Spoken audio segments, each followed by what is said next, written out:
Speaker, the President's Cabinet.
Mr. Speaker, the President of the United States.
Speaker Johnson, Vice President Vance, the First Lady of the United States,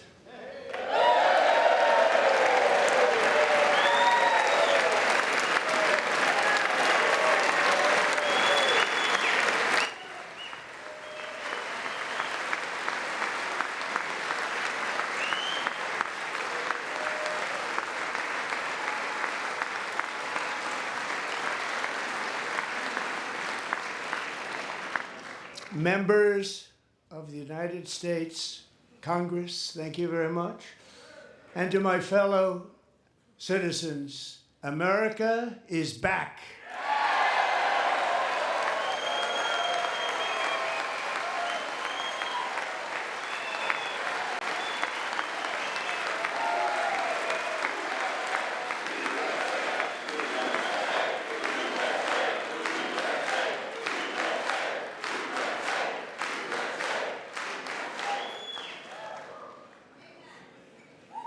6 weeks ago, I stood beneath the dome of this Capitol and proclaimed the dawn of the golden age of America.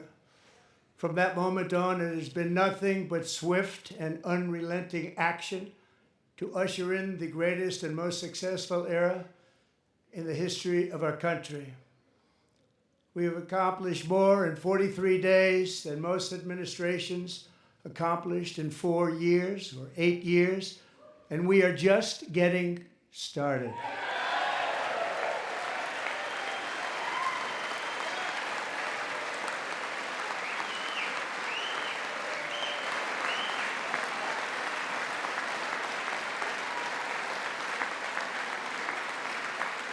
Thank you. I return to this chamber tonight to report that America's momentum is back, our spirit is back, our pride is back, our confidence is back, and the American dream is surging bigger and better than ever before.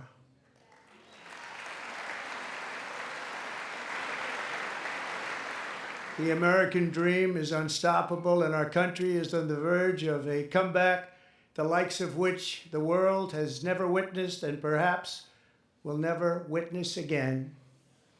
There's never been anything like it. The presidential election of November 5th was a mandate like has not been seen in many decades.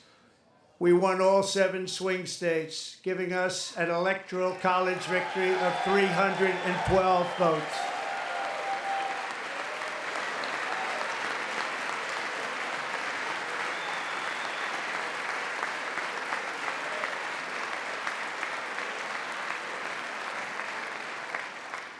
We won the popular vote by big numbers and won counties in our country.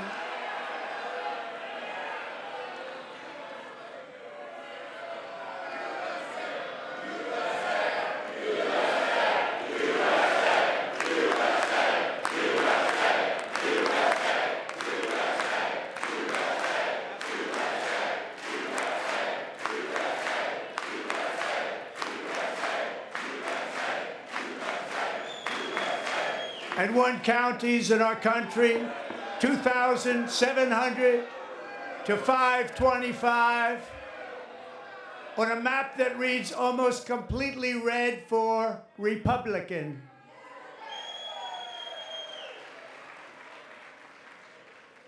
Now, for the first time in modern history, more Americans believe that our country is headed in the right direction than the wrong direction. In fact, it's an astonishing record, 27-point swing, the most ever.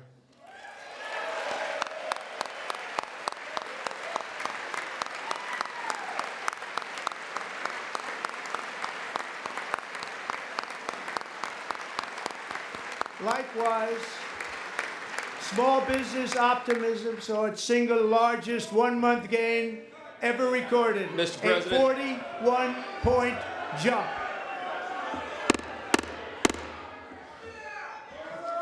Members are directed to uphold and maintain decorum in the House and to cease any further disruptions.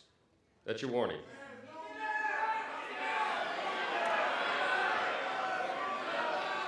Members are engaging in willful and continuing breach of decorum, and the chair is prepared to direct the Sergeant at Arms to restore order to the joint session.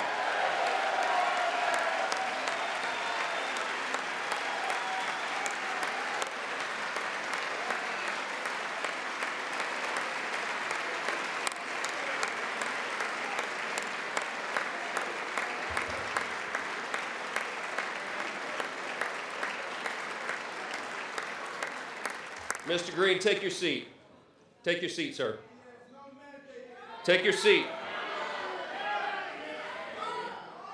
Finding that members continue to engage in willful and concerted disruption of proper decorum, the chair now directs the Sergeant at Arms to restore order.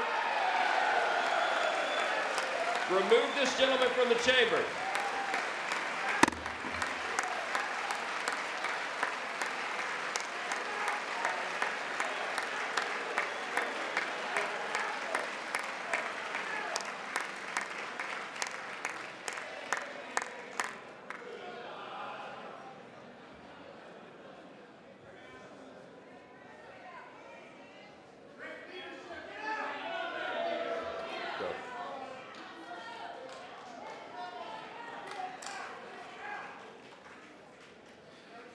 Members are directed to uphold and maintain decorum in the House. Mr. President, you continue. Thank you. Over the past 6 weeks, I have signed nearly 100 executive orders and taken more than 400 executive actions, a record to restore common sense, safety, optimism, and wealth all across our wonderful land. The people elected me to do the job, and I'm doing it.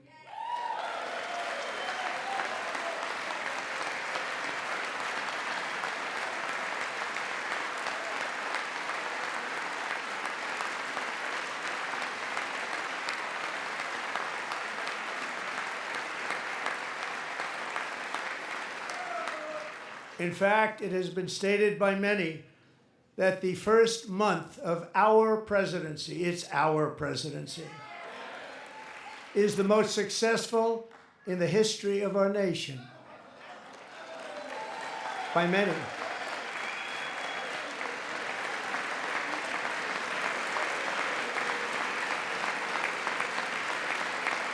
And what makes it even more impressive is that, do you know who number 2 is? George Washington. How about that? How about that? I don't know about that list, but we'll take it. Within hours of taking the oath of office, I declared a national emergency on our southern border, and I deployed the U.S. military and Border Patrol to repel the invasion of our country. And what a job they've done. As a result, illegal border crossings last month were by far the lowest ever recorded, ever.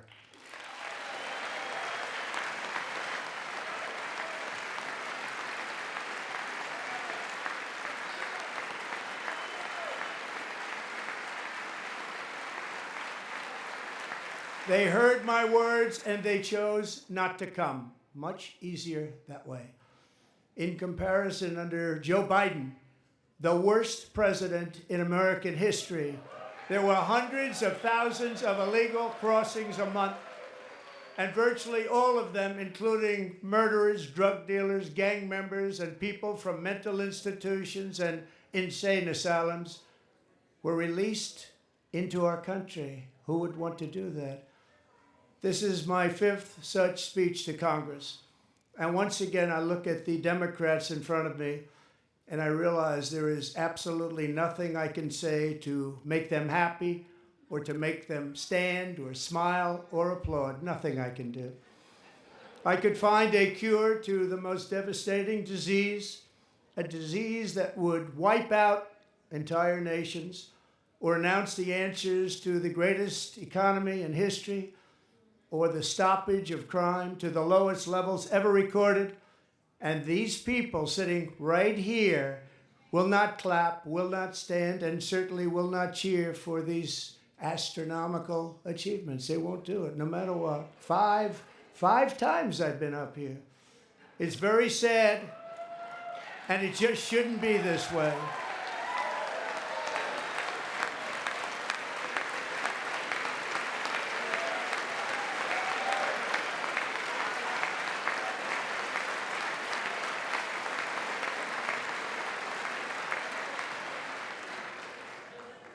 So Democrats sitting before me, for just this one night, why not join us in celebrating so many incredible wins for America?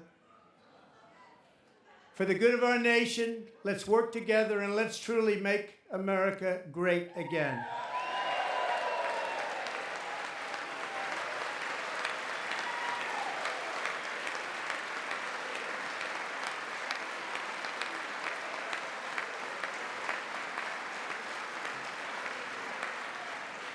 Every day my administration is fighting to deliver the change America needs to bring a future that America deserves, and we're doing it.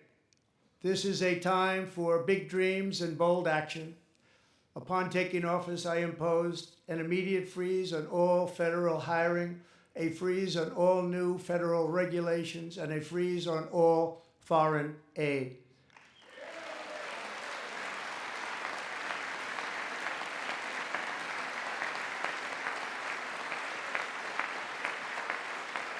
I terminated the ridiculous Green New Scam. I withdrew from the unfair Paris Climate Accord, which was costing us trillions of dollars that other countries were not paying. I withdrew from the corrupt World Health Organization.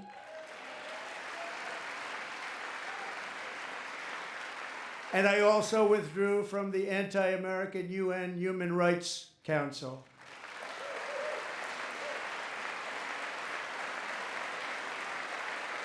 We ended all of Biden's environmental restrictions that were making our country far less safe and totally unaffordable.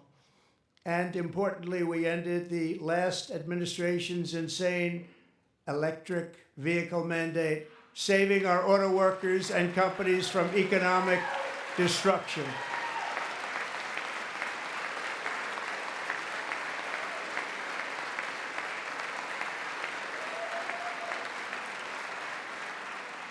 To unshackle our economy, I have directed that for every one new regulation, 10 old regulations must be eliminated, just like I did in my very successful first term.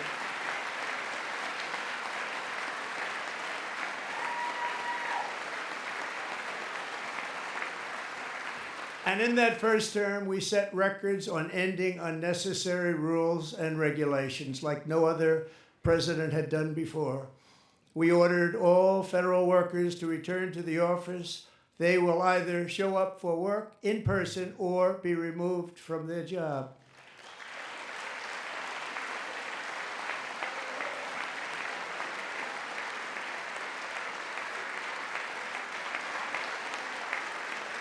And we have ended weaponized government where, as an example, a sitting president is allowed to viciously prosecute his political opponent, like me. How did that work out? Not too good. Not too good.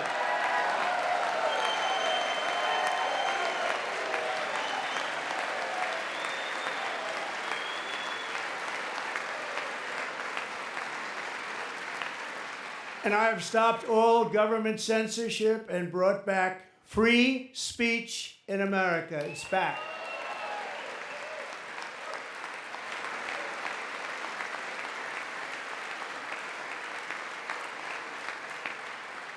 And 2 days ago, I signed an order making English the official language of the United States of America.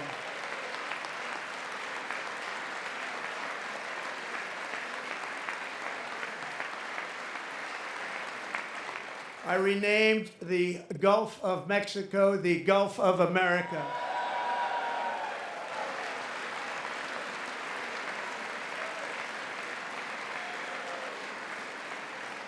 And likewise, I renamed, for a great president, William McKinley, Mount McKinley again. Beautiful Alaska. We love Alaska. We've ended the tyranny of so-called diversity, equity, and inclusion policies all across the entire federal government and indeed the private sector and our military. And our country will be woke no longer.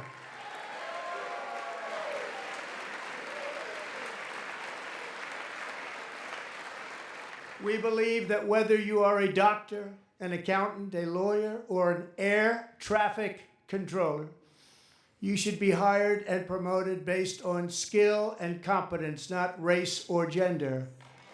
Very important.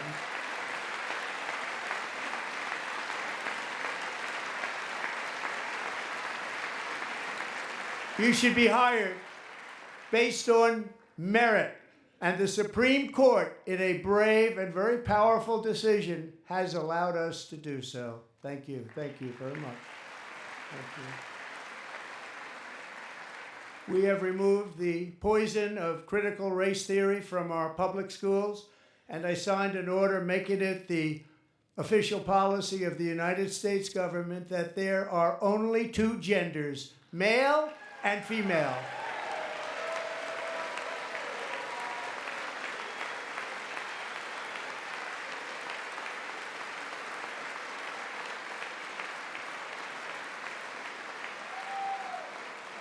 I also signed an executive order to ban men from playing in women's sports.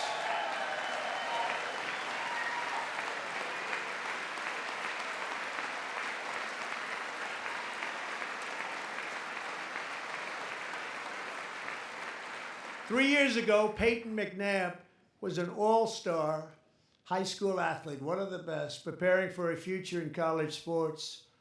But when her girls' volleyball match was invaded by a male, he smashed the ball so hard in Peyton's face, causing traumatic brain injury, partially paralyzing her right side and ending her athletic career. It was a shot like she's never seen before. She's never seen anything like it. Peyton is here tonight in the gallery, and Peyton, from now on, schools will kick the men off the girls' team, or they will lose all federal funding.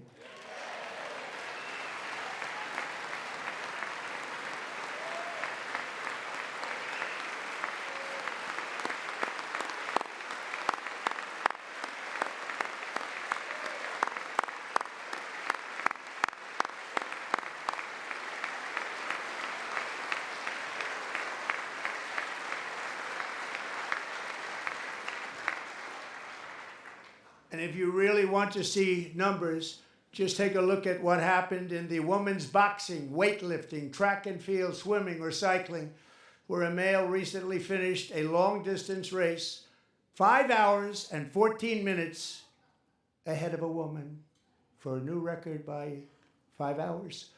Broke the record by 5 hours. It's demeaning for women, and it's very bad for our country. We're not going to put up with it any longer.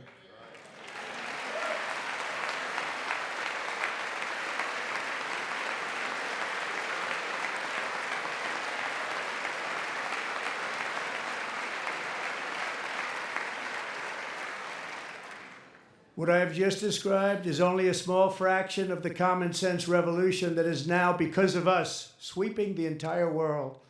Common sense has become a common theme, and we will never go back. Never. Never going to let that happen. Among my very highest priorities is to rescue our economy and get dramatic and immediate relief to working families.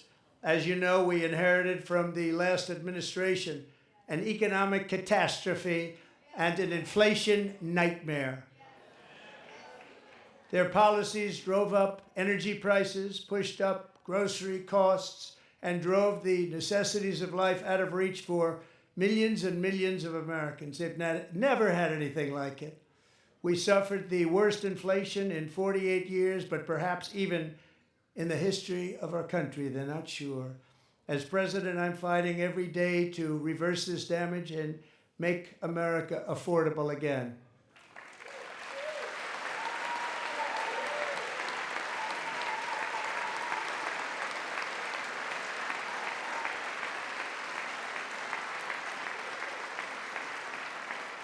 Joe Biden especially let the price of eggs get out of control. The egg price is out of control, and we're working hard to get it back down. Secretary, do a good job on that. You inherited a total mess from the previous administration. Do a good job.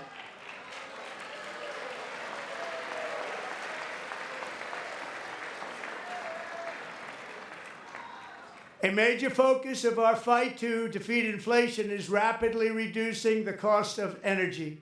The previous administration cut the number of new oil and gas leases by 95%, slowed pipeline construction to a halt, and closed more than 100 power plants. We are opening up many of those power plants right now.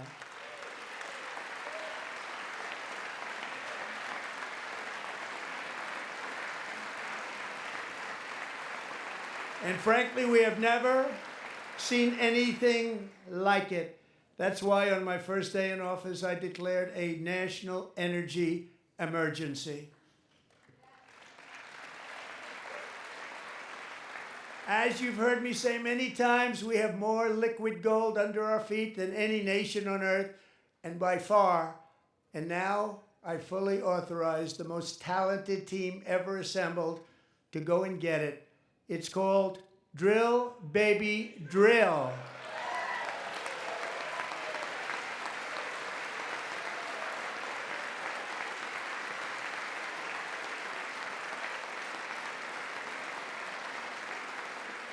My administration is also working on a gigantic natural gas pipeline in Alaska, among the largest in the world, where Japan, South Korea, and other nations want to be our partner with investments of trillions of dollars each. There's never been anything like that one.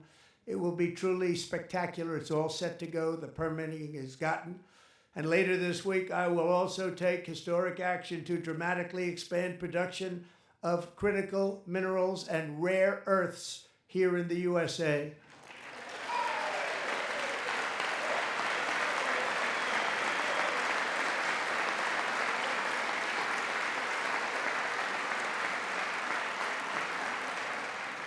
To further combat inflation, we will not only be reducing the cost of energy, but will be ending the flagrant waste of taxpayer dollars.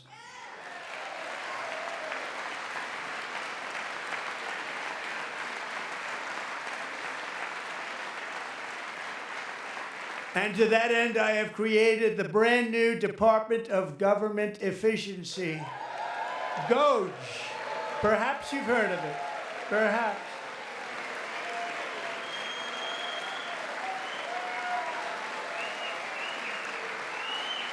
Which is headed by Elon Musk, who is in the gallery tonight.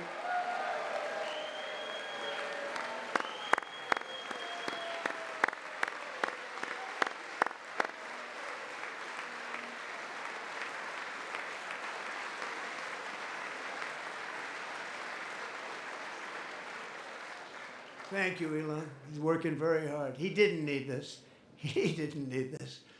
Thank you very much. We appreciate it. Everybody here, even this side, appreciates it, I believe. They just don't want to admit that. Just listen to some of the appalling waste we have already identified. $22 billion from HHS to provide free housing and cars for illegal aliens. $45 million for diversity, equity, and inclusion scholarships in Burma. $40 million to improve the social and economic inclusion of sedentary migrants. Nobody knows what that is. $8 million to promote LGBTQI+ in the African nation of Lesotho, which nobody has ever heard of. $60 million for indigenous peoples and Afro-Colombian empowerment in Central America. $60 million. $8 million for making mice transgender.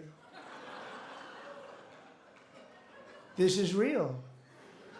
$32 million for a left-wing propaganda operation in Moldova. $10 million for male circumcision in Mozambique. $20 million for the Arab Sesame Street in the Middle East. It's a program, $20 million for a program. $1.9 billion to recently created Decarbonization of Homes Committee, headed up, and we know she's involved. Just at the last moment, the money was passed over by a woman named Stacey Abrams. Have you ever heard of her? A $3.5 million consulting contract for lavish fish monitoring. $1.5 million for voter confidence in Liberia.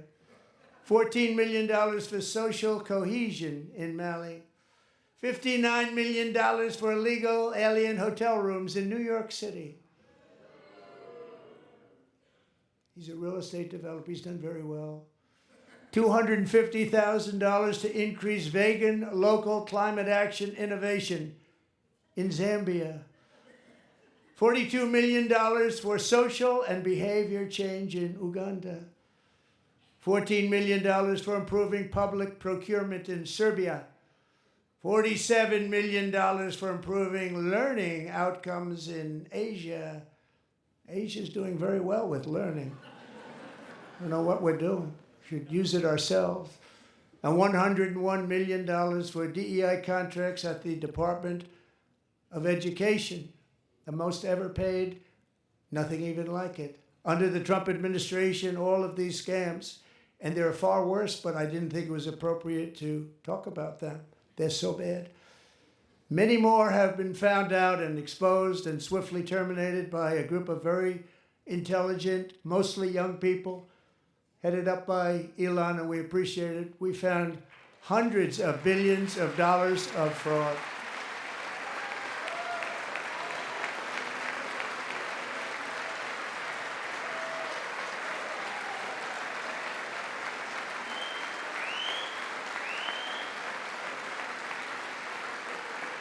And we've taken back the money and reduced our debt to fight inflation and other things. Taken back a lot of that money. We got it just in time. This is just the beginning. The Government Accountability Office, a federal government office, has estimated annual fraud of over $500 billion in our nation, and we are working very hard to stop it. We're going to. We're also identifying shocking levels of incompetence and probable fraud in the Social Security program for our seniors, and that our seniors and people that we love rely on. Believe it or not, government databases list 4.7 million Social Security members from people aged 100 to 109 years old. It lists 3.6 million people from ages 110 to 119. I don't know any of them. I know some people that are rather elderly, but not quite that elderly. 3.47 million people from ages 120 to 129. 3.9 million people from ages 130 to 139. 3.5 million people from ages 140 to 149. And money is being paid to many of them, and we're searching right now. In fact, Pam, good luck. Good luck. You're going to find it.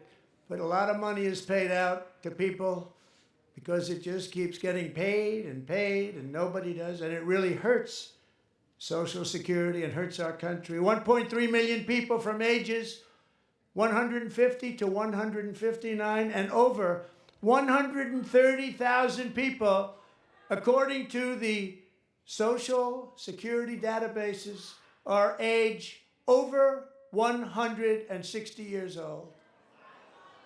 We have a healthier country than I thought, Bobby.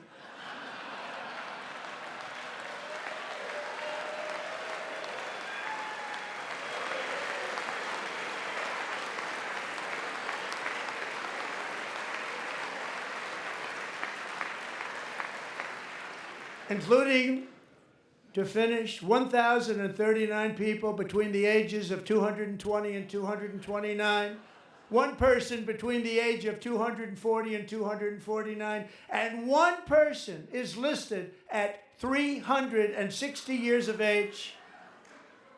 More than 100 years. More than 100 years older than our country. But we're going to find out where that money's going. And it's not going to be pretty. By slashing all of the fraud, waste, and theft we can find, we will defeat inflation, bring down mortgage rates, lower car payments and grocery prices, protect our seniors, and put more money in the pockets of American families.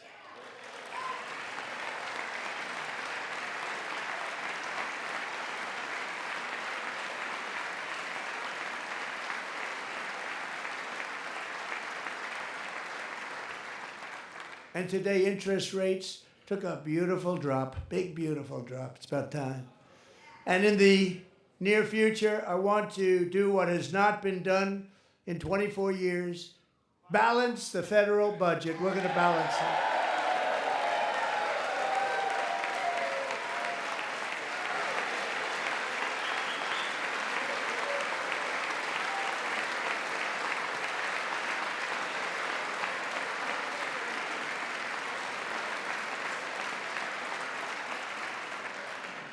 With that goal in mind, we have developed in great detail what we are calling the Gold Card, which goes on sale very, very soon. For $5 million, we will allow the most successful job-creating people from all over the world to buy a path to U.S. citizenship. It's like the green card, but better and more sophisticated. And these people will have to pay tax in our country. They won't have to pay tax from where they came. The money that they've made, you wouldn't want to do that, but they have to pay tax, create jobs. They'll also be taking people out of colleges and paying for them so that we can keep them in our country instead of having them being forced out. Number one, at the top school, as an example, being forced out and not being allowed to stay and create tremendous numbers of jobs and great success for a company out there. So while we take out the criminals, killers, traffickers, and child predators who are allowed to enter our country under the open border policy of these people, the Democrats, the Biden administration, the open border insane policies that you've allowed to destroy our country. We will now bring in brilliant, hardworking, job-creating people. They're going to pay a lot of money, and we're going to reduce our debt with that money.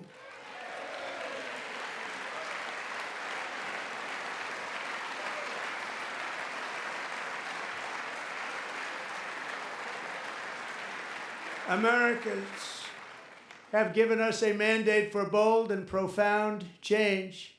For nearly 100 years, the federal bureaucracy has grown until it has crushed our freedoms, ballooned our deficits, and held back America's potential in every possible way. The nation founded by pioneers and risk-takers now drowns under millions and millions of pages of regulations and debt. Approvals that should take 10 days to get instead take 10 years, 15 years, and even 20 years before you're rejected. Meanwhile, we have hundreds of thousands of federal workers who have not been showing up to work. My administration will reclaim power from this unaccountable bureaucracy, and we will restore true democracy to America again.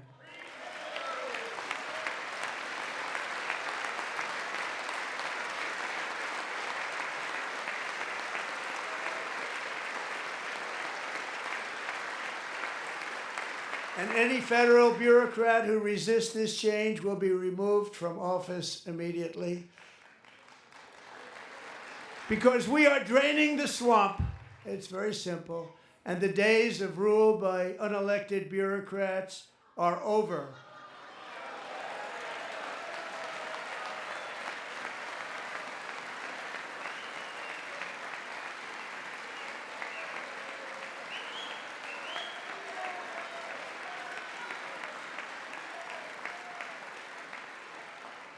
And the next phase of our plan to deliver the greatest economy in history is for this Congress to pass tax cuts for everybody. They're in there, they're waiting for you to vote. And I'm sure that the people on my right, I don't mean the Republican right, but my right here, I'm sure you're going to vote for those tax cuts, because otherwise I don't believe the people will ever vote you into office. So I'm doing you a big favor by telling you that. But I know this group is going to be voting for the tax.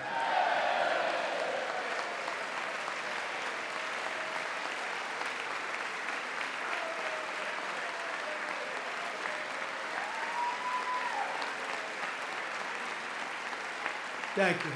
It's a very, very big part of our plan. We had tremendous success in our first term with it. A very big part of our plan. We're seeking permanent income tax cuts all across the board.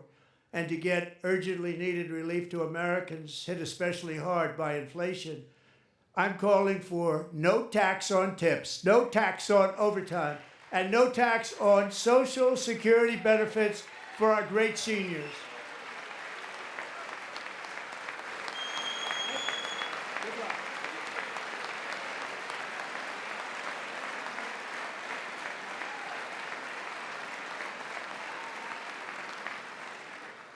And I also want to make interest payments on car loans tax deductible, but only if the car is made in America.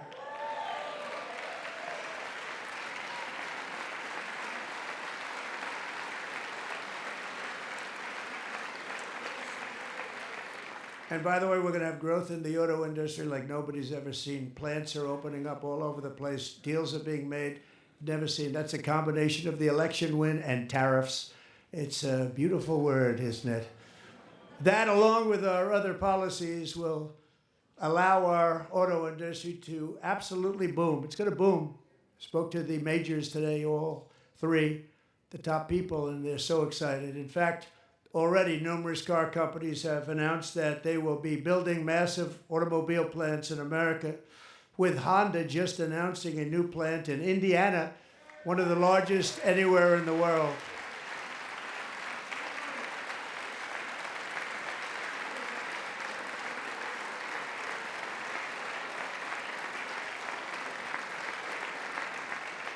And this has taken place since our great victory on November 5th, a date which will hopefully go down as one of the most important in the history of our country.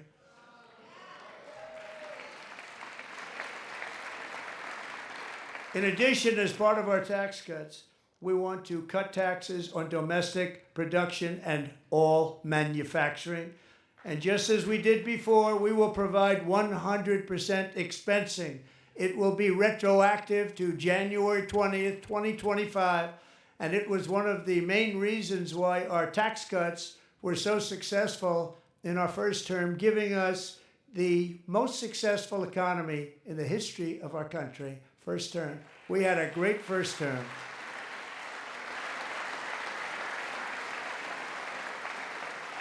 If you don't make your product in America, however, under the Trump administration, you will pay a tariff, and in some cases, a rather large one. Other countries have used tariffs against us for decades, and now it's our turn to start using them against those other countries. On average, the European Union, China, Brazil, India, Mexico, and Canada, have you heard of them? And countless other nations charge us tremendously higher tariffs than we charge them. It's very unfair. India charges us auto tariffs higher than 100%. China's average tariff on our products is twice what we charge them. And South Korea's average tariff is 4 times higher. Think of that, 4 times higher. And we give so much help militarily and in so many other ways to South Korea. But that's what happens. This is happening by friend and foe. This system is not fair to the United States and never was. And so on April 2nd, I wanted to make it April 1st, but I didn't want to be accused of April Fool's Day. That's not, just one day was cost us a lot of money. But we're going to do it in April. I'm a very superstitious person. April 2nd, reciprocal tariffs kick in. And whatever they tariff us, other countries, we will tariff them. That's reciprocal, back and forth. Whatever they tax us, we will tax them. If they do non-monetary tariffs to keep us out of their market, then we will do non-monetary barriers to keep them out of our market. There's a lot of that too. They don't even allow us in their market. We will take in trillions and trillions of dollars and create jobs like we have never seen before. I did it with China and I did it with others, and the Biden administration couldn't do anything about it because there was so much money they couldn't do anything about it. We have been ripped off for decades by nearly every country on earth, and we will not let that happen any longer.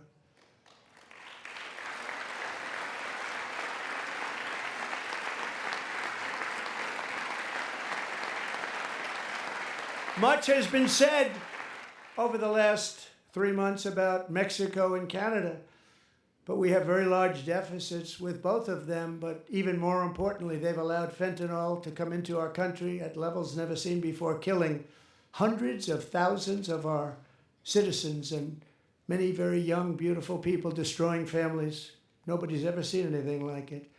They are, in effect, receiving subsidies of hundreds of billions of dollars. We pay subsidies to Canada and to Mexico of hundreds of billions of dollars, and the United States will not be doing that any longer. We're not going to do it any longer.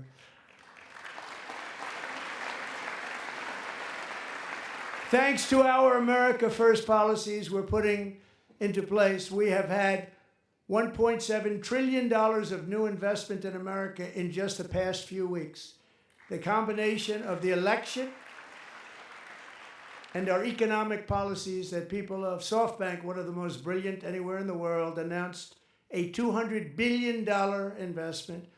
OpenAI and Oracle, Larry Ellison, announced $500 billion investment, which they wouldn't have done if Kamala had won. Apple announced $500 billion investment. Tim Cook called me. He said, I cannot spend it fast enough. It's going to be much higher than that, I believe. They'll be building their plants here instead of in China. And just yesterday, Taiwan Semiconductor, the biggest in the world, most powerful in the world, has a tremendous amount, 97% of the market, announced a $165 billion investment to build the most powerful chips on earth right here in the USA.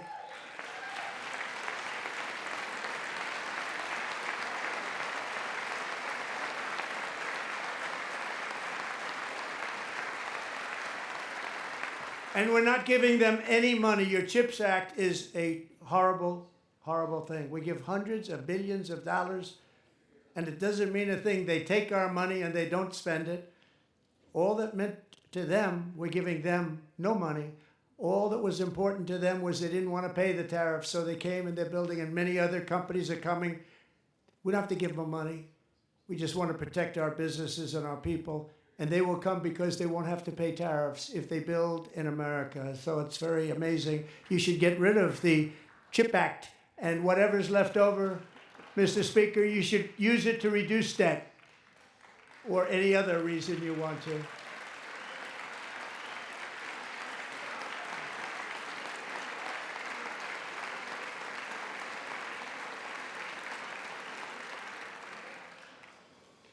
Our new trade policy will also be great for the American farmer. I love the farmer, who will now be selling into our home market, the USA, because nobody is going to be able to compete with you. Because there's goods that come in from other countries and companies. They're really in a bad position in so many different ways. They're uninspected. They may be very dirty and disgusting, and they come in and they pour in, and they hurt our American farmers. The tariffs will go on agricultural product coming into America, and our farmers, starting on April 2nd, it may be a little bit of an adjustment period. We had that before when I made the deal with China, $50 billion of purchases, and I said, just bear with me, and they did. They did. Probably have to bear with me again, and this will be even better. That was great. The problem with it was that Biden didn't enforce it. He didn't enforce it. $50 billion of purchases, and we were doing great, but Biden did not enforce it. And it hurt our farmers, but our farmers are going to have a field day right now. So to our farmers, have a lot of fun. I love you too. I love you too. It's all going to happen.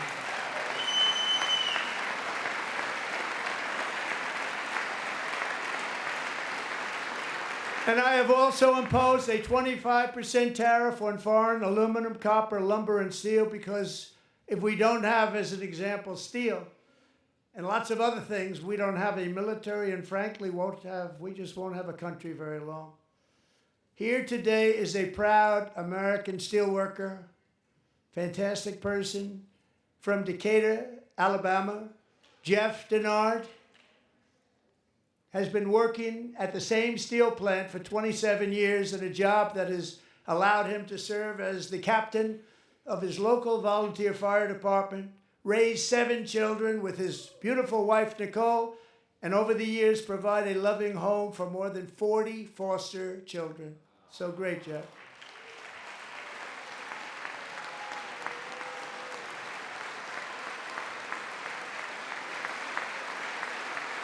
Thank you, Jeff. Thank you, Jeff.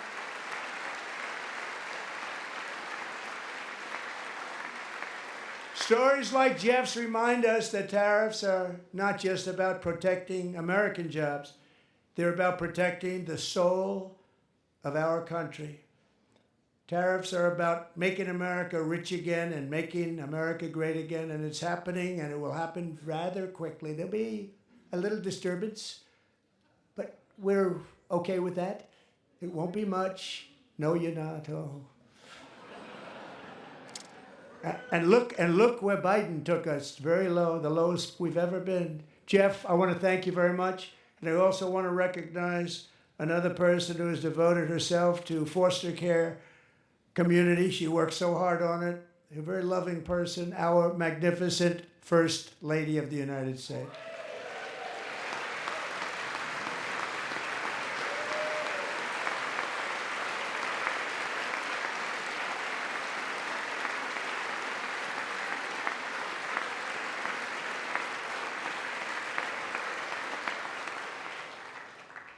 Melania's work has yielded incredible results, helping prepare our nation's future leaders as they enter the workforce. Our First Lady is joined by 2 impressive young women, very impressive. Haley Ferguson, who benefited from the First Lady's Fostering the Future initiative and is poised to complete her education and become a teacher. And Elliston Berry, who became a victim of an illicit deepfake image produced by a peer. With Elliston's help, the Senate just passed the Take It Down Act, and this is so important. Thank you very much, John. John Thune, thank you. Stand up, John. Thank you, John.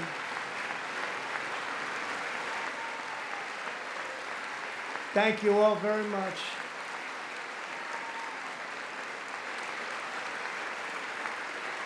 Thank you. And thank you to John Thune and the Senate. Great job. To criminalize the publication of such images online is a terrible, terrible thing. And once it passes the House, I look forward to signing that bill into law. Thank you. And I'm going to use that bill for myself, too, if you don't mind. Because nobody gets treated worse than I do online. Nobody. That's great. Thank you very much to the Senate. Thank you. But if we truly care about protecting Americans' children, no step is more crucial than securing America's borders.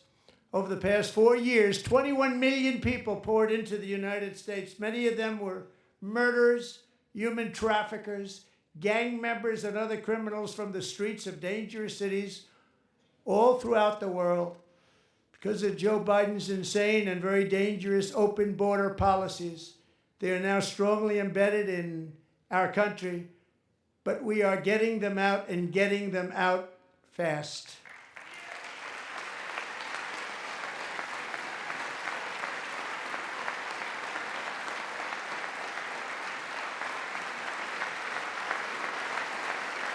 And I want to thank Tom Homan and Christy. I want to thank you and Paul of Border Patrol.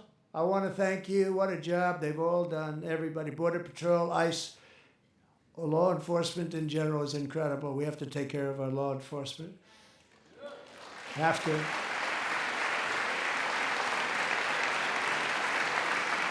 Last year,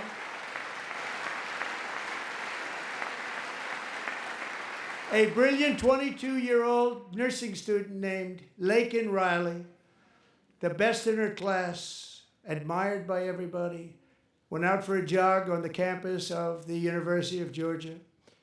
That morning, Laken was viciously attacked, assaulted, beaten, brutalized, and horrifically murdered.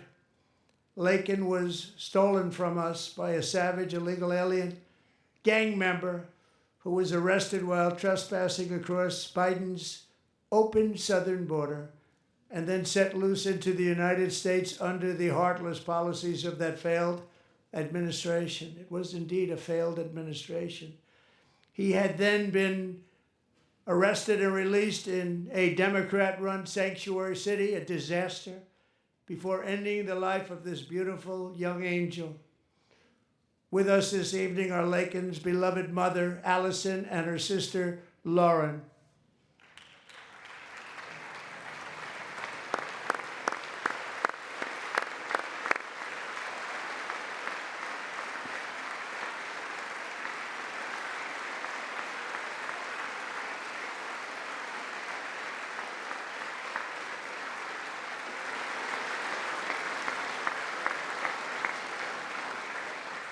Last year, I told Laken's grieving parents that we would ensure their daughter would not have died in vain. That's why the very first bill I signed into law as your 47th president mandates the detention of all dangerous criminal aliens who threaten public safety. It's a very strong, powerful act.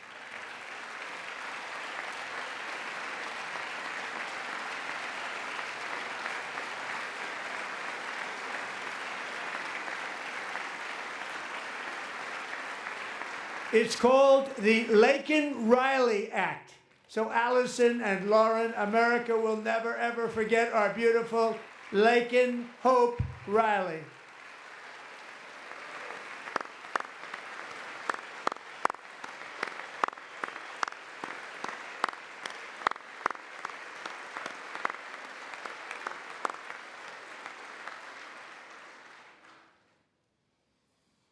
Thank you very much. Since taking office, my administration has launched the most sweeping border and immigration crackdown in American history, and we quickly achieved the lowest numbers of illegal border crossers ever recorded. Thank you.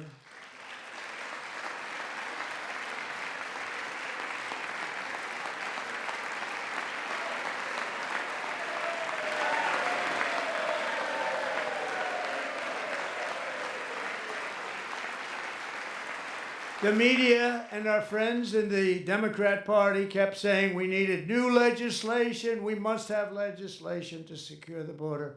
But it turned out that all we really needed was a new president.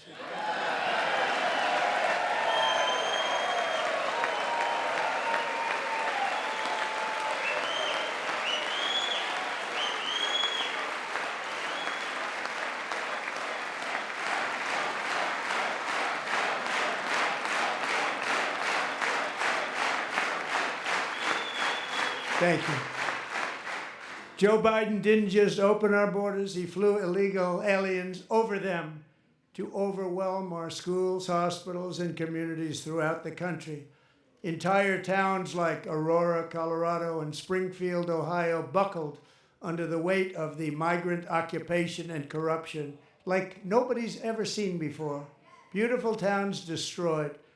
Now, just as I promised in my inaugural address, we are achieving the great liberation of America.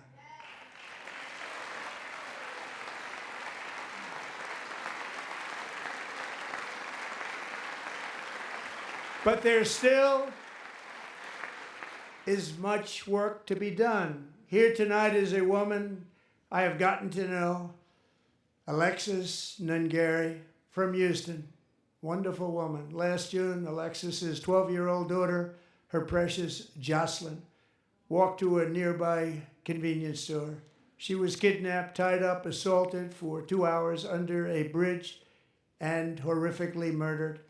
Arrested and charged with this heinous crime are two illegal alien monsters from Venezuela, released into America by the last administration through their ridiculous open border.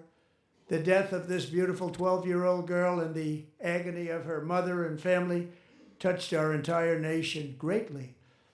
Alexis, I promised that we would always remember your daughter, your magnificent daughter, and earlier tonight I signed an order keeping my word to you. One thing I have learned about Jocelyn is that she loved animals so much. She loved nature. Across Galveston Bay, from where Jocelyn lived in Houston, you will find a magnificent national wildlife refuge, a pristine, peaceful, 34,000-acre sanctuary for all of God's creatures on the edge of the Gulf of America. Alexis, moments ago, I formally renamed that refuge in loving memory of your beautiful daughter, Jocelyn. So, Mr. Vice President, if you would, may I have the order?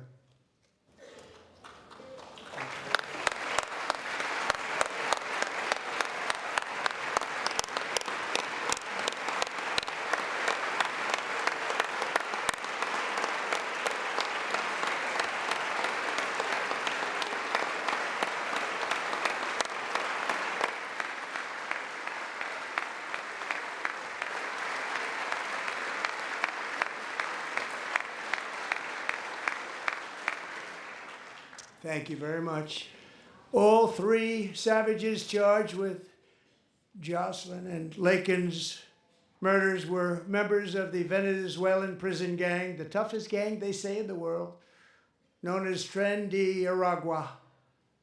2 weeks ago, I officially designated this gang, along with MS-13 and the bloodthirsty Mexican drug cartels, as foreign terrorist organizations.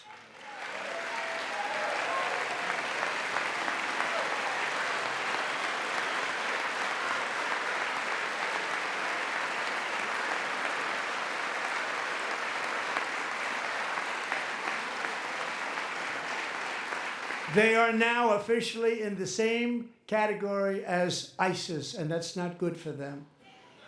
Countless thousands of these terrorists were welcomed into the U.S. by the Biden administration. But now every last one will be rounded up and forcibly removed from our country, or, if they're too dangerous, put in jails, standing trial in this country, because we don't want them to come back ever. With us this evening is a warrior on the front lines of that battle, Border Patrol Agent Roberto Ortiz. Great guy.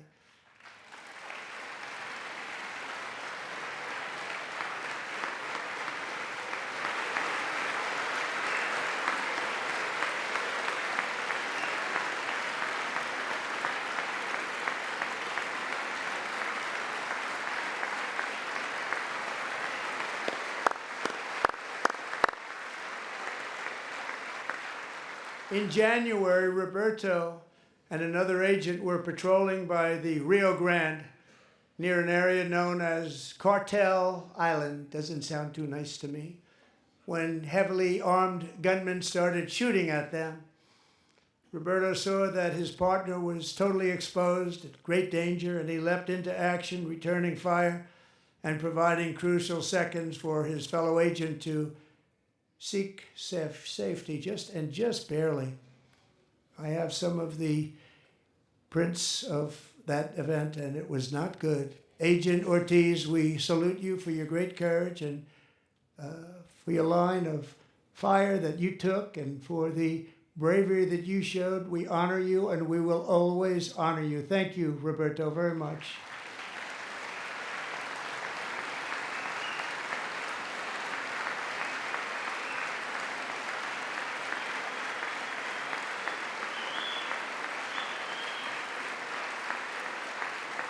Thank you, Roberta.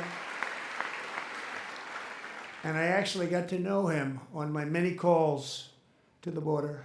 He's a great, great gentleman. The territory to the immediate south of our border is now dominated entirely by criminal cartels that murder, rape, torture, and exercise total control. They have total control over a whole nation, posing a grave threat to our national security. The cartels are waging war on America, and it's time for America to wage war on the cartels, which we are doing.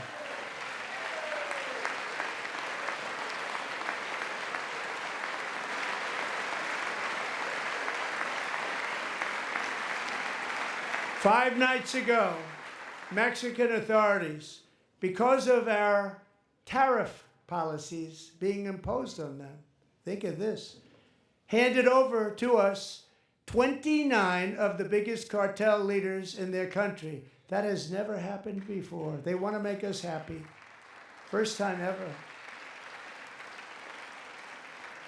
But we need Mexico and Canada to do much more than they've done, and they have to stop the fentanyl and drugs pouring into the USA. They're going to stop it. I have sent Congress a detailed funding request laying out exactly how we will eliminate these threats to protect our homeland and complete the largest deportation operation in American history, larger even than current record holder President Dwight D. Eisenhower, a moderate man, but someone who believed very strongly in borders. Americans expect Congress to send me this funding without delay so I can sign it into law. So, Mr. Speaker, John Thune, both of you, I hope you're going to be able to do that, Mr. Speaker. Thank you. Mr. Leader, thank you. Thank you very much. And let's get it to me. I'll sign it so fast, you won't even believe it.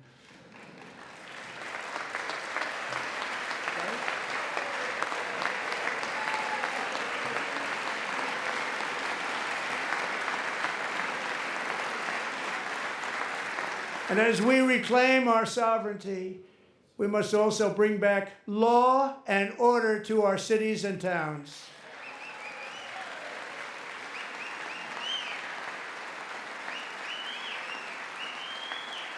In recent years, our justice system has been turned upside down by radical left lunatics. Many jurisdictions virtually ceased enforcing the law against dangerous repeat offenders while weaponizing law enforcement against political opponents like me.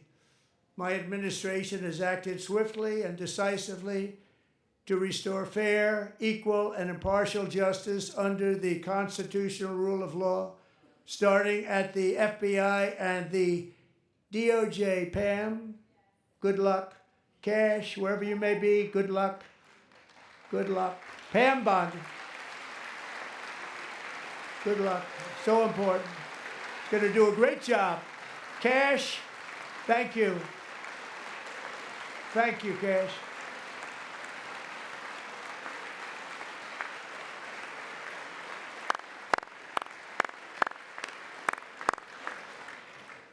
They've already started very strong. They're going to do a fantastic job. You're going to be very proud of them. We're also once again giving our police officers the support, protection, and respect they so dearly deserve. They have to get it. They have such a hard, dangerous job, but we're going to make it less dangerous. The problem is the bad guys don't respect the law, but they're starting to respect it, and they soon will respect it. This also includes our great fire departments throughout the country. Our firemen and women are unbelievable people, and we'll never forget them. And besides that, they voted for me in record numbers, so I have no choice.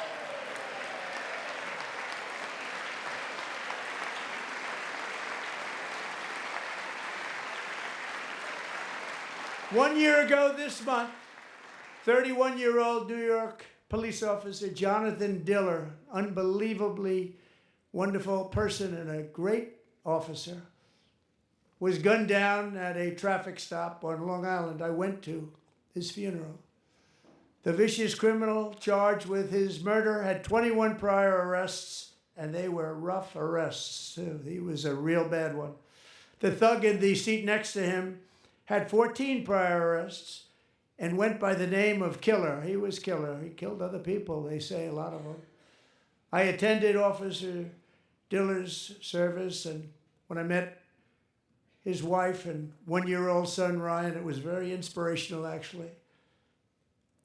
His widow's name is Stephanie, and she is here tonight. Stephanie, thank you very much, Stephanie. Thank you very much.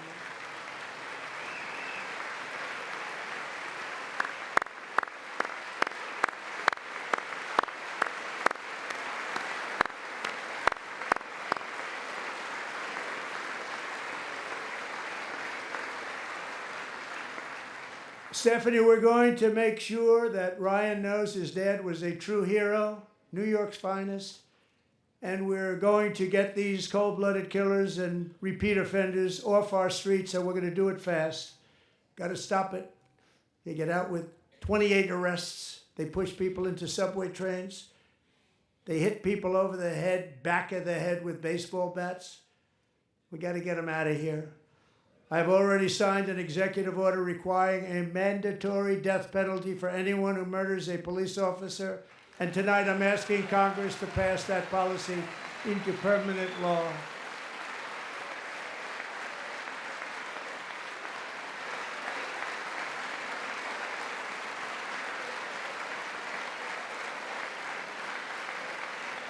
I'm also asking for a new crime bill getting tough on repeat offenders while enhancing protections for America's police officers so they can do their jobs without fear of their lives being totally destroyed. They don't want to be killed. We're not going to let them be killed. Joining us in the gallery tonight is a young man who truly loves our police. His name is DJ Daniel. He is 13 years old, and he has always dreamed of becoming a police officer.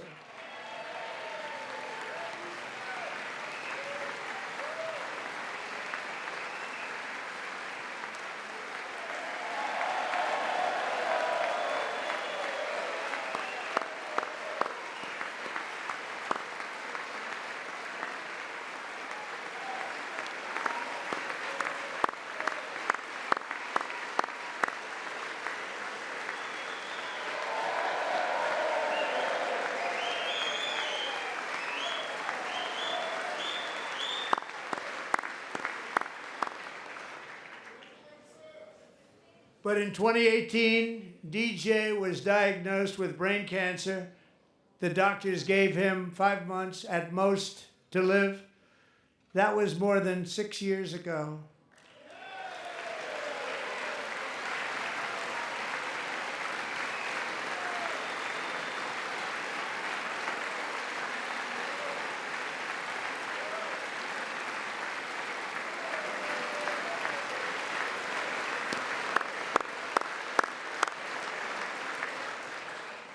Since that time, DJ and his dad have been on a quest to make his dream come true, and DJ has been sworn in as an honorary law enforcement officer actually a number of times. The police love him, the police departments love him. And tonight, DJ, we're going to do you the biggest honor of them all. I am asking our new Secret Service Director, Sean Curran, to officially make you an agent of the United States Secret Service.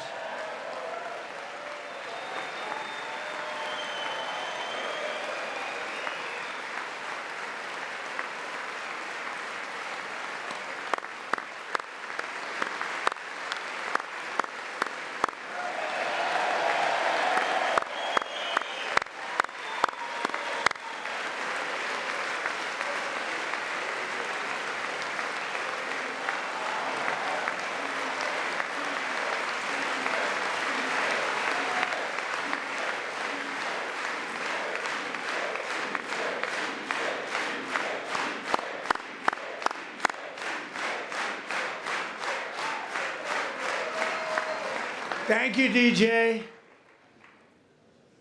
DJ's doctors believe his cancer likely came from a chemical he was exposed to when he was younger.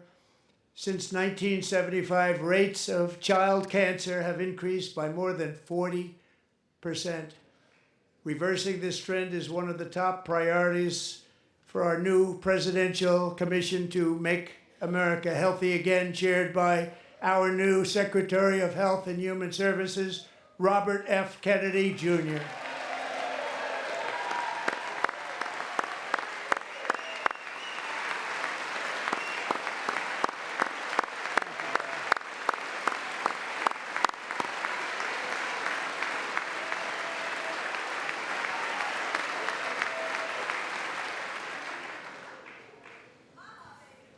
With the name Kennedy, you would have thought everybody over here would have been cheering. How quickly they forget. Our goal is to get toxins out of our environment, poisons out of our food supply, and keep our children healthy and strong. As an example, not long ago, and you can't even believe these numbers, 1 in 10,000 children had autism, 1 in 10,000. And now it's 1 in 36. There's something wrong. 1 in 36. Think of that. So we're going to find out what it is, and there's nobody better than Bobby and all of the people that are working with you. You have the best to figure out what is going on. Okay, Bobby? Good luck. It's a very important job. Thank you. Go get him.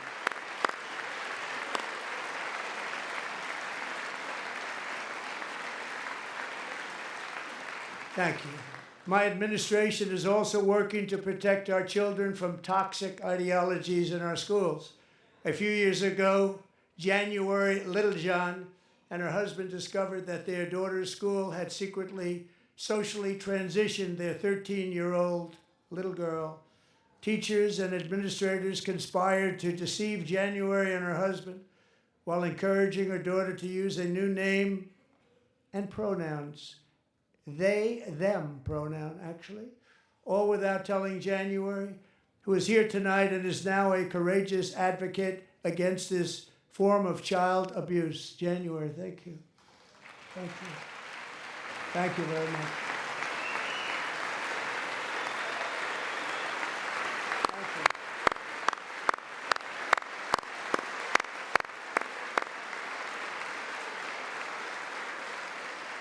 Thank you. Stories like this are why, shortly after taking office, I signed an executive order banning public schools from indoctrinating our children with transgender ideology.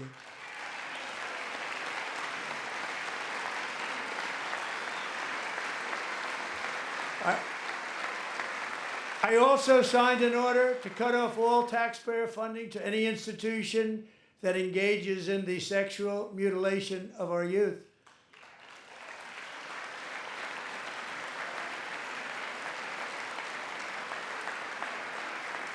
And now I want Congress to pass a bill permanently banning and criminalizing sex changes on children and forever ending the lie that any child is trapped in the wrong body.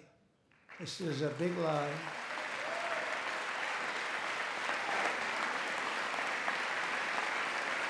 And our message to every child in America is that you are perfect exactly the way God made you.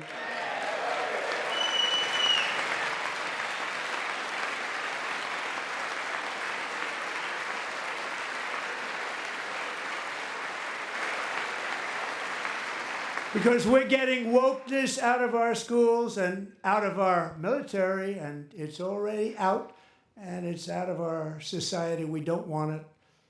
Wokeness is trouble. Wokeness is bad. It's gone. It's gone. And we feel so much better for it, don't we? Don't we feel better? Our service members won't be activists and ideologues. They will be fighters and warriors. They will fight for our country. And Pete, congratulations. Secretary of Defense, congratulations.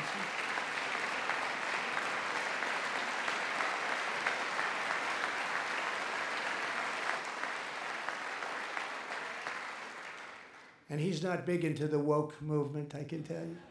I know him well.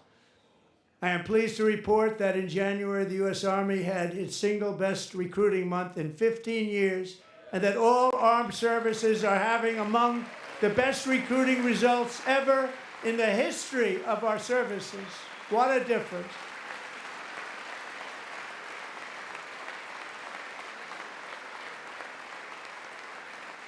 And you know, it was just a few months ago where the results were exactly the opposite. We couldn't recruit anywhere. We couldn't recruit. Now we're having the best results just about that we've ever had. What a tremendous turnaround. It's really a beautiful thing to see. People love our country again. It's very simple. They love our country and they love being in our military again. So it's a great thing, and thank you very much. Great job. Thank you.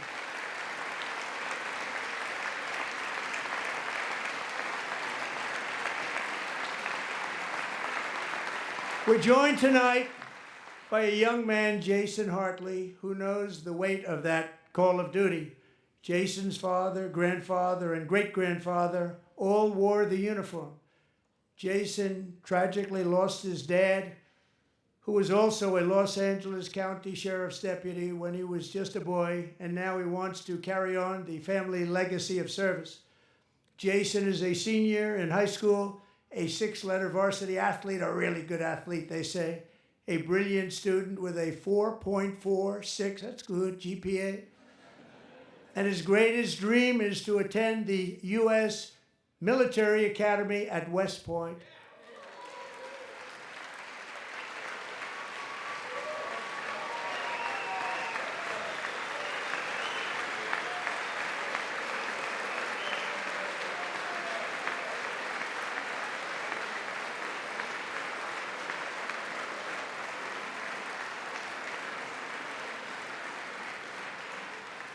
And Jason, that's a very big deal getting in. That's a hard one to get into. But I'm pleased to inform you that your application has been accepted. You will soon be joining the Corps of Cadets.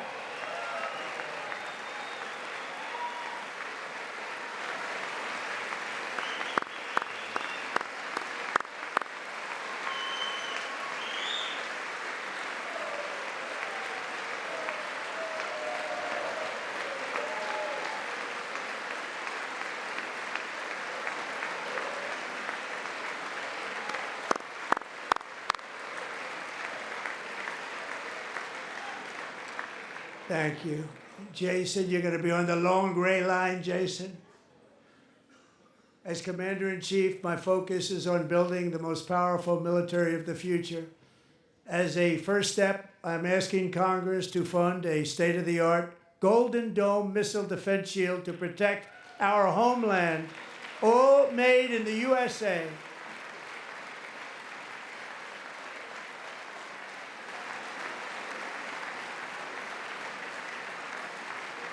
And Ronald Reagan wanted to do it long ago, but the technology just wasn't there, not even close. But now we have the technology. It's incredible, actually.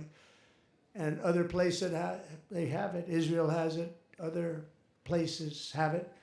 And the United States should have it too, right, Tim, right? They should have it too. So I want to thank you. But it's a very, very important. This is a very dangerous world. We should have it. We want to be protected, and we're going to protect our citizens like never before. To boost our defense industrial base, we are also going to resurrect the American shipbuilding industry, including commercial shipbuilding and military shipbuilding.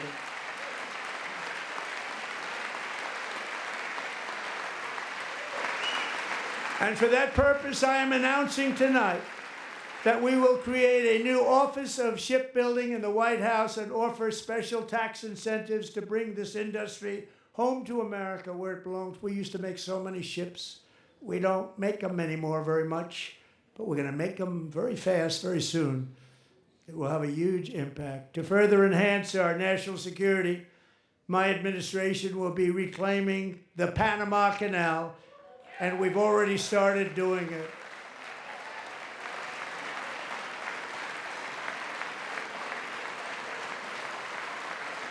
Just today, a large American company announced they are buying both ports around the Panama Canal and lots of other things having to do with the Panama Canal and a couple of other canals. The Panama Canal was built by Americans for Americans, not for others, but others could use it. But it was built at tremendous cost of American blood and treasure. 38,000 workers died building the Panama Canal. They died of malaria. They died of snake bites and mosquitoes. Not a nice place to work. They paid them very highly to go there, knowing there was a 25% chance that they would die.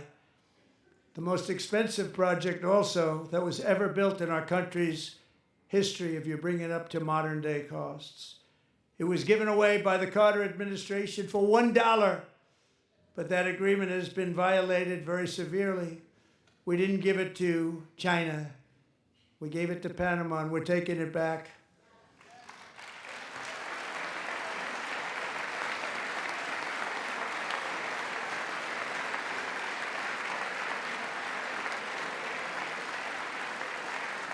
And we have Marco Rubio in charge. Good luck, Marco.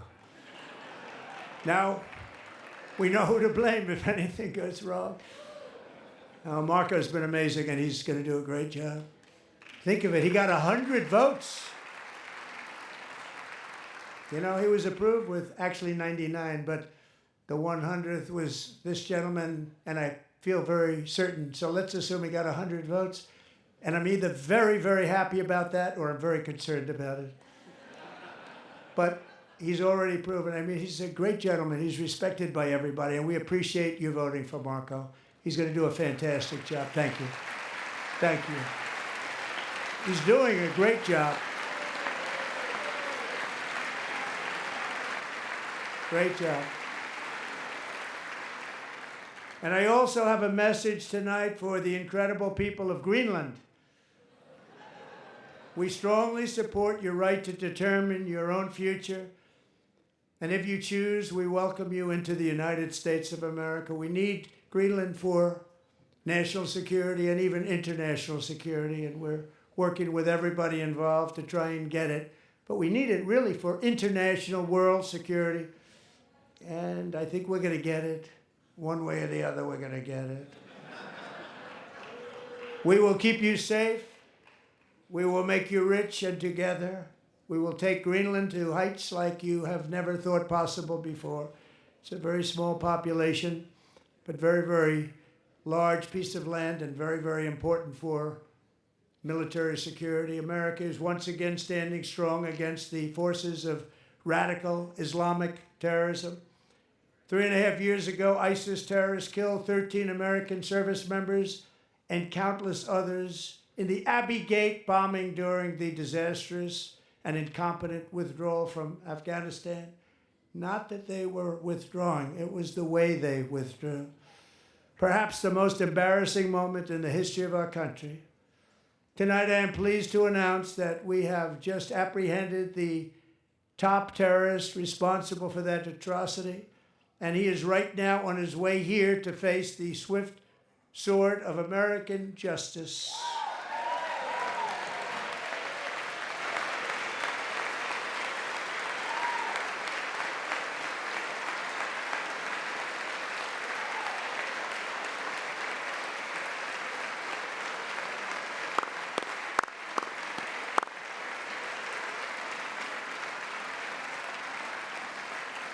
And I want to thank especially the government of Pakistan for helping arrest this monster. This was a very momentous day for those 13 families who I actually got to know very well, most of them, whose children were murdered, and the many people that were so badly, over 42 people, so badly injured on that fateful day in Afghanistan. What a horrible day. Such incompetence was shown.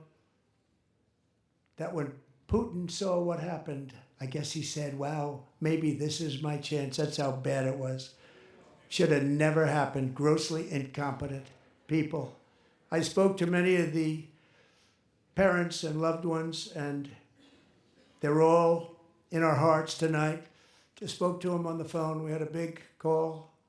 Every one of them called, and everybody was on the line, and they did nothing but cry with happiness. They were very happy, as happy as you can be under those circumstances. Their child, brother, sister, son, daughter was killed for no reason whatsoever. In the Middle East, we're bringing back our hostages from Gaza. In my first term, we achieved one of the most groundbreaking peace agreements in generations, the Abraham Accords.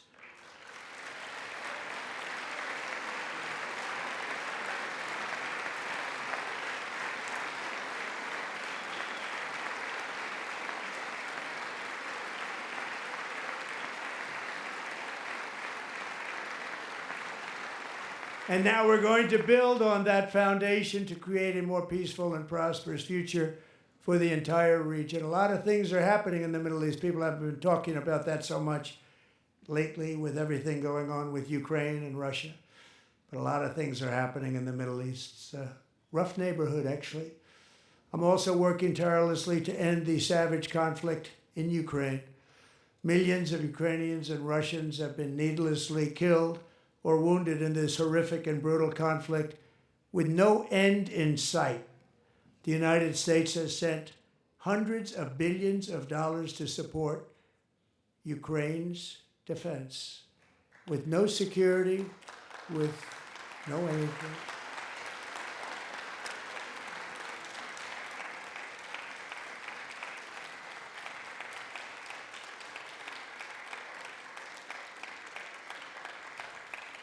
Do you want to keep it going for another 5 years?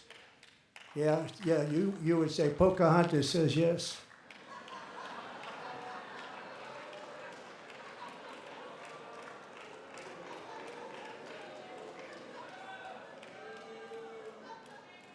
"2,000 people are being killed every single week. More than that. They're Russian young people. They're Ukrainian young people. They're not Americans. But I want it to stop. Meanwhile, Europe has sadly spent more money buying Russian oil and gas than they have spent on defending Ukraine, by far. Think of that. They've spent more buying Russian oil and gas than they have defending. And we've spent perhaps $350 billion, like taking candy from a baby. That's what happened. And they've spent $100 billion. What a difference that is. And we have an ocean separating us, and they don't. But we're getting along very well with them, and lots of good things are happening. Biden has authorized more money in this fight than Europe has spent, by billions and billions of dollars. It's hard to believe that they wouldn't have stopped it and said at some point, come on, let's equalize. You got to be equal to us. But that didn't happen. Earlier today, I received an important letter from President Zelensky of Ukraine. The letter reads, "Ukraine is ready to come to the negotiating table as soon as possible to bring lasting peace closer. Nobody wants peace more than the Ukrainians," he said. "My team and I stand ready to work under President Trump's strong leadership to get a peace that lasts.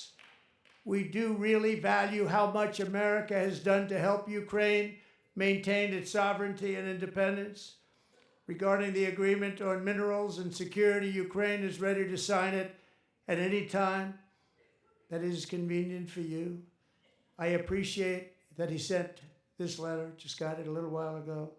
Simultaneously, we've had serious discussions with Russia and have received strong signals that they are ready for peace. Wouldn't that be beautiful? Wouldn't that be beautiful?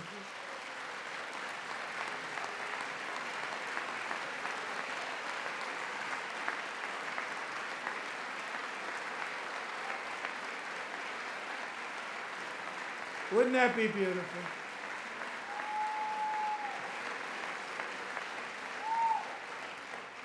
It's time to stop this madness. It's time to halt the killing.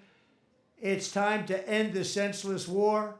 If you want to end wars, you have to talk to both sides. Nearly 4 years ago, amid rising tensions, a history teacher named Mark Fogel was detained in Russia and sentenced to 14 years in a penal colony. Rough stuff. The previous administration barely lifted a finger to help him. They knew he was innocent, but they had no idea where to begin. But last summer, I promised his 95-year-old mother, Malphine, that we would bring her boy safely back home. After 22 days in office, I did just that, and they are here tonight.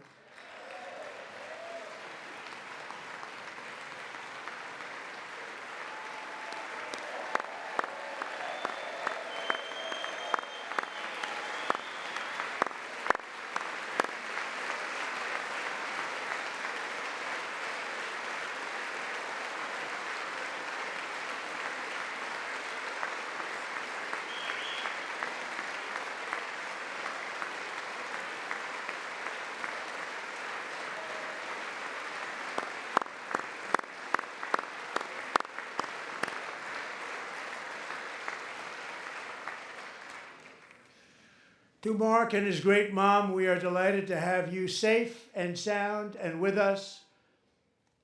As fate would have it, Mark Fogel was born in a small rural town in Butler, Pennsylvania. Have you heard of it? Where his mother has lived for the past 78 years. I just happened to go there last July 13th for a rally. That was not pleasant. And that is where I met his beautiful mom right before I walked onto that stage. And I told her I would not forget what she said about her son. And I never did I? Never forgot. Less than 10 minutes later, at that same rally, gunfire rang out, and a sick and deranged assassin unloaded 8 bullets from his sniper's perch into a crowd of many thousands of people. My life was saved by a fraction of an inch, but some were not so lucky. Corey Comparator was a firefighter, a veteran, a Christian, a husband, a devoted father, and above all, a protector. When the sound of gunshots pierced the air, it was a horrible sound.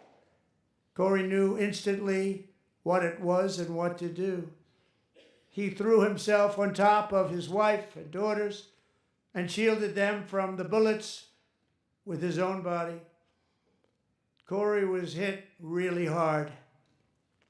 You know the story from there. He sacrificed his life to save theirs. 2 others, very fine people, were also seriously hit. But thankfully, with the help of 2 great country doctors, we thought they were gone and they were saved. So those doctors had great talent. We're joined by Corey's wife, Helen, who was his high school sweetheart, and their 2 beloved daughters, Allison and Kaylee. Thank you.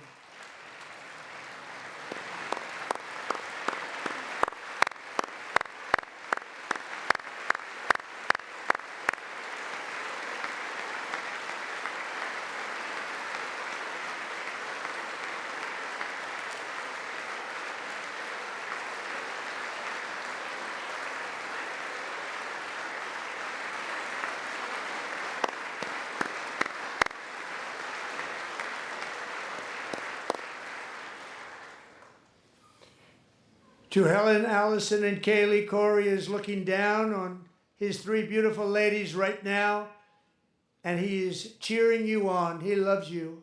He is cheering you on. Corey was taken from us much too soon, but his destiny was to leave us all with a shining example of the selfless devotion of a true American patriot. It was love like Corey's that built our country, and it's love like Corey's that is going to make our country more majestic than ever before. I believe that my life was saved that day in Butler for a very good reason. I was saved by God to make America great again. I believe that. Thank you. Thank you.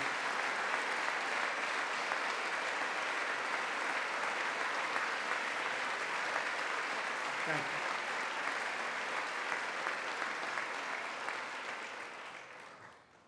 Thank you very much. From the patriots of Lexington and Concord to the heroes of Gettysburg and Normandy, from the warriors who crossed the Delaware to the trailblazers who climbed the Rockies, and from the legends who soared at Kitty Hawk to the astronauts who touched the moon, Americans have always been the people who defied all odds, transcended all dangers, made the most extraordinary sacrifices, and did whatever it took to defend our children, our country, and our freedom. And as we have seen in this chamber tonight, that same strength, faith, love, and spirit is still alive and thriving in the hearts of the American people. Despite the best efforts of those who would try to censor us, silence us, break us, destroy us, Americans are today a proud, free, sovereign, and independent nation that will always be free, and we will fight for it till death. We will never let anything happen to our beloved country, because we are a country of doers, dreamers, fighters, and survivors. Our ancestors crossed a vast ocean, strode into the unknown wilderness, and carved their fortunes from the rock and soil of a perilous and very dangerous frontier. They chased our destiny across a boundless continent. They built the railroads, laid the highways, and graced the world with American marvels like the Empire State Building, the mighty Hoover Dam, and the towering Golden Gate Bridge. They lit the world with electricity, broke free of the force of gravity, fired up the engines of American industry, vanquished the communists, fascists, and Marxists all over the world, and gave us countless modern wonders sculptured out of iron, glass, and steel. We stand on the shoulders of these pioneers who won and built the modern age, these workers who poured their sweat into the skylines of our cities, these warriors who shed their blood on fields of battle and gave everything they had for our rights and for our freedom. Now it is our time to take up the righteous cause of American liberty. And it is our turn to take America's destiny into our own hands and begin the most thrilling days in the history of our country. This will be our greatest era. With God's help, over the next 4 years, we are going to lead this nation even higher, and we are going to forge the freest, most advanced, most dynamic, and most dominant civilization ever to exist on the face of this earth. We are going to create the highest quality of life, build the safest and wealthiest and healthiest and most vital communities anywhere in the world. We are going to conquer the vast frontiers of science, and we are going to lead humanity into space and plant the American flag on the planet Mars and even far beyond.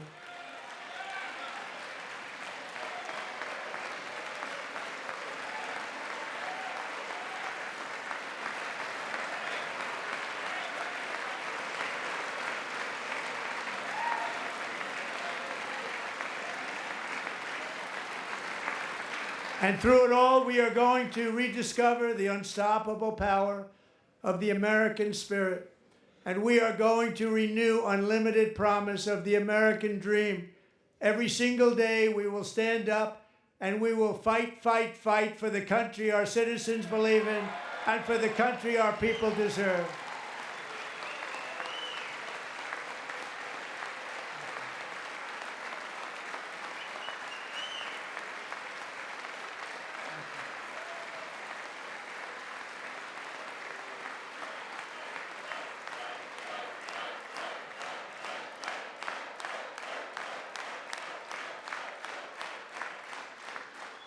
My fellow Americans, get ready for an incredible future, because the golden age of America has only just begun. It will be like nothing that has ever been seen before. Thank you, God bless you, and God bless America.